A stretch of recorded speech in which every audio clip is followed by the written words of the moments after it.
క్రీస్తునందు ప్రియమైన మీ అందరికీ 2025వ ఈ సంవత్సరపు ఈ మొట్టమొదటి పునరుద్ధానపు ఈ పరిశుద్ధమైన ఆరాధన ఈ విశ్రాంతిలో ప్రవేశించిన మీ అందరికీ ప్రభు పేరిట మా వందనాలు చెల్లిస్తున్నామండి.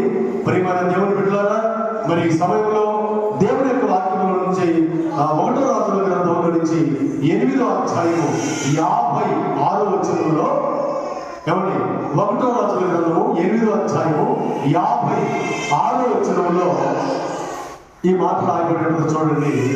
అక్కడ ఏమన్నా చదువుదాం. ఎట్లనగా తాను చేసిన వాగ్దానం అంతటిని బట్టి ఇశ్రాయేలీయులకు తన జనులకు నెమ్మది దయచేసిన యెహోవాకు స్తోత్రములు కలుగును గాక. తన దాసుడైన మోషే ద్వారా దేవుడు చేసిన శుభ వాగ్దానములను ఒక్క మాటైనను తప్పిపోయినది కాదు. నా ప్రియమైన సహోదరి సహోదరుడా, ఇదిగో ఈ నూతన సంవత్సరంలో ఈ మొట్టమొదటి ఆరాధన దినమునందు దేవుడు నీతో మాట్లాడుతున్నది ఏంటంటే, దేవుడు నీకు ఇచ్చిన వాగ్దానములన్నీ ఏ ఒక్కటి కూడా పొల్లుపోదండి, అన్ని నెరవేరుస్తున్న దేవుడు.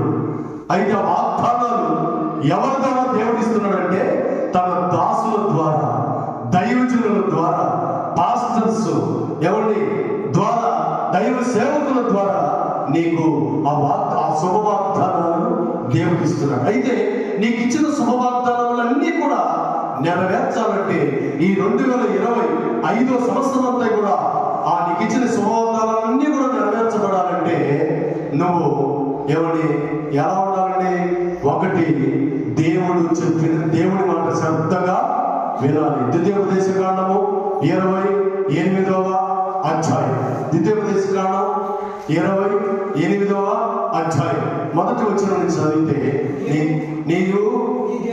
నీ దేవుడైన యెహోవా మాట శ్రద్ధగా విని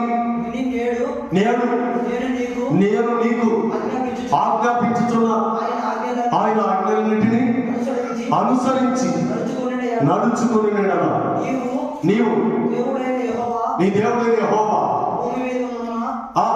భూమి మీద ఉన్న సమస్త జనముల కంటే నిన్ను హెచ్చించును. ఎలాగంటే నీవు పట్టణములో దీవించబడుదువు,